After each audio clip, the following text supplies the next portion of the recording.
In the Black Girls with Queen, I wanted to give a shout out to Ring IQ Boxing, and remember to tune in to the motherfucking relay. Welcome to the motherfucking relay. We're covering today's top boxing news. Ow! Okay, we'll start with this per tweet from Marcos Villegas, who says he spoke to someone close to the Jake Paul versus Tommy Fury situation. Tells me the fight is very close to happening. December 18th is the date on Showtime pay-per-view. Miami is the front runner, but Orlando and Tampa also in the running. Serrano sisters, Amanda Serrano, is expected to be on the undercard. I can only imagine that Amanda... Maybe she'll get the fight in a unification fight? A unification match against either the WBA's featherweight champion Erica Cruz, who very recently was signed to Matchroom, which has been working with Jake Paul in order to get that Amanda Serrano versus Katie Taylor fight over the line. It's conceivable that this could be a prelude, a precursor to that fight. It's also possible that Sarah Mahfoud, Not as possible. though still probable, Sarah, maybe Amanda can unify with her. The IBF featherweight champion. In any event, it's conceivable that Amanda Serrano's next fight could be a unification match to help bring consolidation to the featherweight division. That was one of her goals, after all, becoming an undisputed champion at 126 pounds. Daniel Dubois is supposed to be fighting on the undercard as well. Interesting that Frank Warren is allowing one of his prized heavyweight stallions to make yet another appearance on a Jake Paul undercard. I don't expect it to be against some top contender, some killer, some upper echelon guy. I expect it to be against another Joe Cusumano kind of opponent, that kind of guy that Daniel Dubois knocked out in the very first round of their fight in his last outing. I expect Daniel to be in action against a guy like that. Now, as far as the main event, what all of these undercard fights are set to be culminating towards, Jake Paul versus Tommy Fury, neither one of these guys looked anything special in their last outings. Jake Paul didn't look like anything to write home about against Tyron Woodley, and Tommy Fury... He's looked bang average his last two fights. The Jordan Grant fight that took place over there in the United Kingdom by way of BT, and the Anthony Taylor fight that took place on the undercard of Jake Paul versus Tyron Woodley. I mean, there was nothing impressive about Tommy Fury in either of those fights. With that being said, this main event does have some intrigue because Tommy Fury hasn't exactly separated himself. Is he really head and shoulders above Jake Paul? A while ago I said that Jake Paul's boxing career doesn't actually begin, at least not for me, until he boxes with an actual boxer. And that's what Tommy Fury is. Yeah. Just not a great one, but that's okay. You don't usually face great boxers in your third, fourth, or fifth pro fight. But he is a boxer. And that would make this, at least on the face of it, a legitimate contest between two novice-level boxers, neither of which come from a deep amateur background. Jake Paul sold 500,000 pay-per-view buys with Tyron Woodley. Can he bring in the same as, or better numbers, with a British import, Tommy Fury, who most Americans aren't familiar with?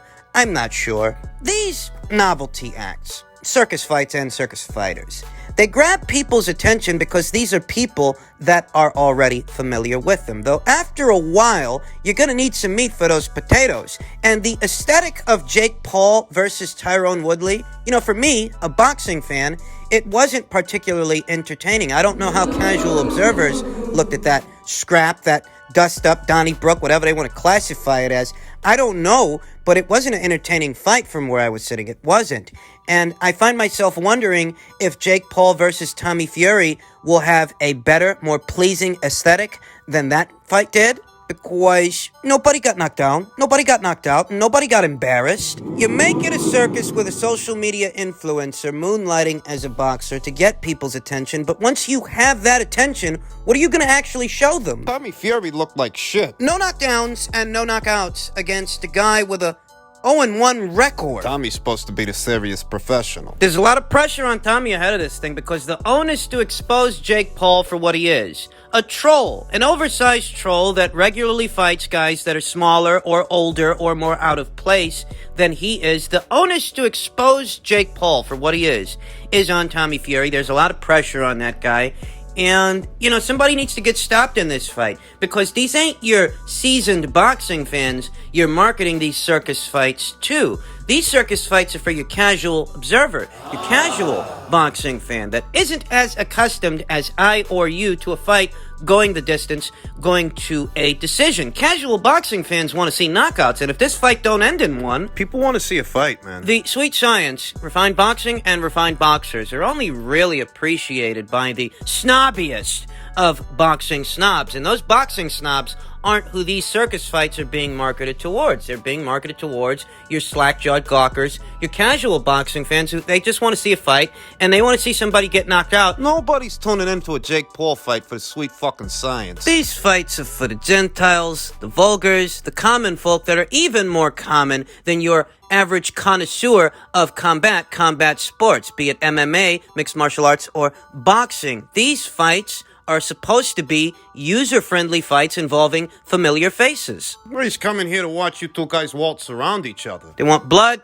and they want guts from these two guys because these two guys are two novice-level boxers. Being said, I'm very curious as to how this contest is going to go, though I will reiterate, most of the pressure, it's on Tommy because he's supposed to be the serious professional. He comes from the Fury lineage, the Fury bloodline of boxers, and there's a lot of pressure on him to deliver because if he can't, I don't know how he's going to live it down. In other news, a story that broke about 1 or 2 weeks ago, Donaire urged Pro-Bellum to bid on the Casimero versus Butler bout, and it could happen December the 11th. We know that Nonito Donaire and Casimero, they were supposed to have a unification match, but that fell apart. And Casimero, he apologized for him and his team's behavior. Nonito Donaire didn't simply accept Casimero's apology. He helped his fellow Filipino make a decision regarding his next fight. According to a report published recently by an outlet in the Philippines, Donaire encouraged his promoter, Richard Schaefer, to work with Casimero for his mandated WBO bantamweight title defense against Paul Butler. Schaefer is the president of Pro-Bellum, the ambitious promotional company that represents a growing stable of fighters, including Donaire and Butler. Donaire indicated in a video interview posted to his Facebook channel Beyond the Ring that he and Casimero could be showcased in separate bouts on a Pro-Bellum card December 11th. Donaire is supposed to make a mandated defense of his WBC bantamweight title against another Filipino fighter, Raymart Caballo, in his next bout. Pro-Bellum won the rights for Casimero versus Butler with a winning bid of $105,000, slightly above the minimum allowance of $100,000. To earn the right to promote Casimero's mandatory title defense against England's Butler, Butler also signed to Pro-Bellum. Potentially boxing on the same card under the same promotional banner would be a dramatic turn of events for Donaire and Casimero. They were supposed to meet in a bantamweight championship unification fight August 14th. Donaire withdrew from their Showtime Championship boxing main event because Casimero wasn't enrolled to Donaire's satisfaction in the WBC's clean boxing program. We talked about that fiasco here on the channel. And they've patched things up since then. As it was Nonito Donaire, a Pro-Bellum fighter, who urged Pro-Bellum to pick up the rights for Casimero's fight. And, I talked about that news when it broke. I found it very curious indeed, that Tom Brown of the PBC didn't bid on Casimero's mandated title defense. Could it be that Casimero won't be boxing on PBC anymore? This is a very sordid story with many angles, a fragmented affair. There appears to be a feud going on between Casimero and Sean Gibbons of Manny Pacquiao Promotions. It seems that Sean sent out several of his fighters to fly out here to the United States because they're going to be in action very soon. Casimero was not among them, in spite of that order having come down from the WBO for him to satisfy his mandatory challenger. Still wasn't on that plane. The order from the WBO comes down for Casimero to satisfy his mandatory challenger, Paul Butler, in late September last month. 1 or 2 weeks later, several of the Manny Pacquiao Promotions fighters fly out to America for their upcoming bouts, but Casimero is not among them. In steps Nonito Donaire, urging Pro-Bellum to place a bid on Casimero's fight. And here we are. So is it possible that Casimero, the reigning WBO bantamweight champion,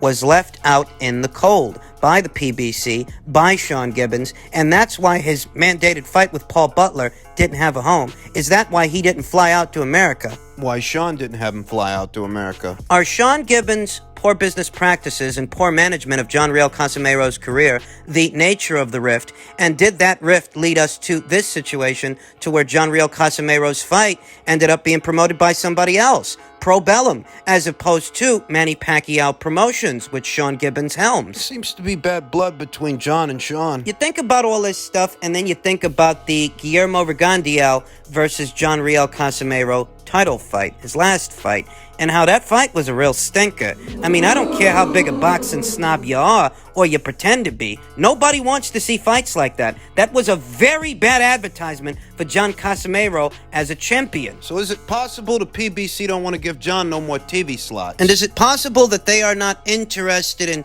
hosting fights in the bantamweight division anymore? Thus, they didn't even bother to bid on John Real Casimero's mandated title fight. Is it possible the PBC is pulling out? Are they pulling out of the bantamweight division? I don't know. What I do know is that Tom Brown didn't place a bid for this fight on behalf of the PBC. That's part of the reason it ended up at Pro-Bellum. The question now is, where will the fight take place? Where in terms of a platform? We've been hearing a lot about Pro-Bellum forming all these partnerships all around the world, 14 different countries, 14 different regions around the globe. But what we haven't heard is anything in terms of a digital platform where you would be able to see Pro-Bellum fights involving Pro-Bellum fighters. We haven't seen or heard anything in reference to that. Did Pro-Bellum pick up this fight as a precursor to what could be a Nonito Donaire versus John Real Casimero unification match? Do they want to do the fight on their terms, on a platform of their choosing? Is that what's going on? Because Nonito Donaire himself and Rachel, his wife,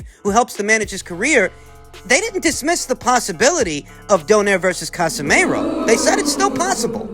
They said the mandatories aren't an issue. It could still happen. Although there's bad blood between John and Sean, and that is going to need sorting out. This is a sordid affair, sordid indeed. I mean, it's sordid enough with John Real Casimero and his situation, and what are we supposed to make of Pro-Bellum? I mean, they're a serious enough outfit that Sam Jones, who is helping to handle the careers of Florian Marcoux and Joe Joyce, several other fighters, he's jumped on board with Pro-Bellum. And I'd like to think that Sam's a pretty smart guy. He's going to be in charge of Pro-Bellum's talent relations in the United Kingdom. They're a serious enough outfit that they won the purse bid for Casimero versus Butler. Sam Jones has jumped on board with them. Ellie Drew also. Emontis Stantionis, Badu Jack, Regis Prograrius, Nonito Donaire. I mean, several other fighters, several faces, some more familiar than others. Pro-Bellum is quickly taking shape after just 5 weeks. Just a little over 5 weeks into their campaign. And I feel like this John Real Casimero fight is an audition of sorts for them. Their ability to get this fight over the line, stage it, and just get it done. I feel like it will tell us more about what Pro-Bellum really is, what they can do and what they can't do, because they're talking a good one. They're talking big business, big shit. But it all still feels very immaterial. And finally, pert tweet from Michael Benson. Dillian Veit on Anthony Joshua. Dillian Veit, who's never at a loss for words. He says, the easiest thing to do when you lose is to question the people around you instead of questioning yourself. Rob McCracken is a great trainer. Joshua's problem is with himself. It's not with his coaches. It's him.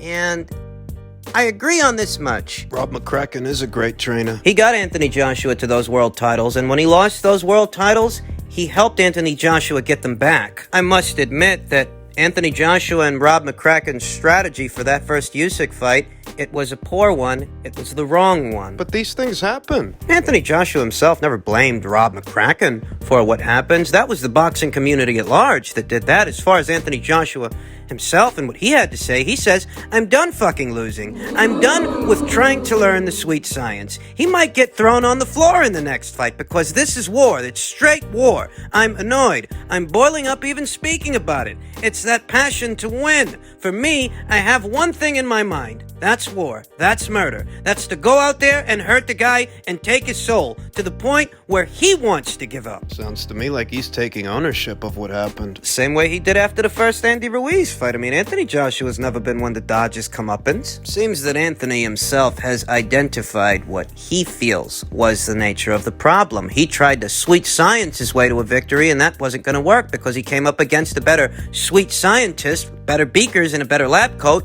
than he had. And you know the old saying, you don't box the boxer, you fight the boxer and box the fighter. Tried to play Usyk's game and lost. Fencing with his jab, looking to set up shots instead of imposing his size and imposing his power on the naturally smaller man, Anthony Joshua chose to play a chess match. Just wasn't the right game plan. Anthony Joshua has explained that he may ask one of the coaches he visited in the USA to work with him for 6 months for Alexander Usyk too. He said this could be alongside Rob McCracken. He has to speak to the people I may want to work with and see if he can work with them. That essentially means is he's not sacking Rob McCracken the way many people thought he would, the way many people thought he should. At least people in the knee-jerk reactions. I've maintained my original position throughout that even if Anthony Joshua were in the market for a new corner, that's not an indictment against Rob McCracken. It's entirely possible that Rob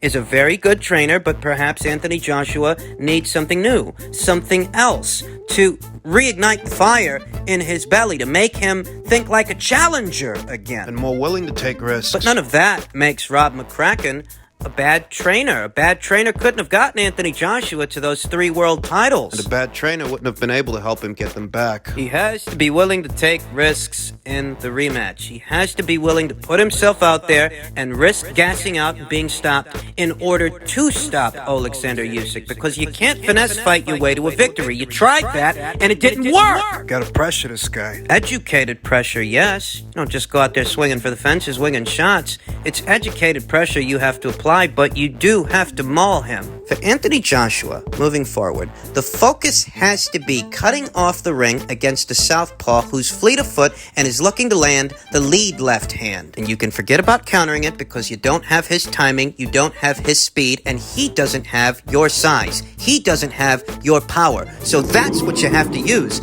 That's what you have to go with. You have to shoot that jab, commit to it, and step into it. Expect to be hit. Because you're in charge, and you're taking charge. You're taking the initiative to initiate the action. You don't wait for the green light from him. Wait for an opening that won't come because he won't give it to you. When you're the aggressor, the way that Anthony Joshua plans on being the aggressor, you have to expect to take shots on the way in. It's gonna happen. And when you're the aggressor in the fight, you have to expect that you're going to be burning through a lot of energy to get to that guy. But the focus is getting to that guy, doing whatever you have to do. Yeah! To get to that guy. It's not pretty. It's not a fight of finesse. And it's risky. So you know what they say? Nothing ventured, nothing gained.